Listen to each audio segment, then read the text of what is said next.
Армысыздар, құрметті ауыл тұрғындары, әріптестер, оқырмандар.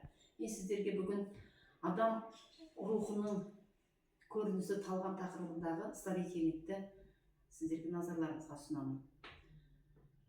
Менің ұғымымда талғам адамның эстетикалық ар-ұяты, әрине күнделікті өмірдегі тұтас тұрмыстағы ар-ұяттан айырмашылығы талғам, ерекше тәрбиеден, қалыптасудан өткен ар-ұят.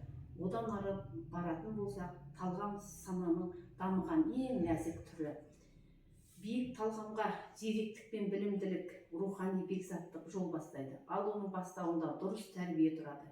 Қазақта ұяда не көрсең ұшқанда соны алады деген бар. Яғни отбасының өнегесі бәрінен маңызды деген сөз. Әрине абай айтпақшы, ойға түсіп, ойланып, өз мінін қолға алып, отбасынан кемел тәрбие алмаса да, ізденіп, өзін-өзі жетілдіріп, ортасынан оза шауып шыққандар болады. Бірақ олар некен саяқ, және олардың солай дұрыс жолға түсіп кетуіне бірден бір талғамды өсіретін жағдайлар себеп болады. Ертеде қазақ көргенді адамдарды ел көрген, жер көрген дейтін болған.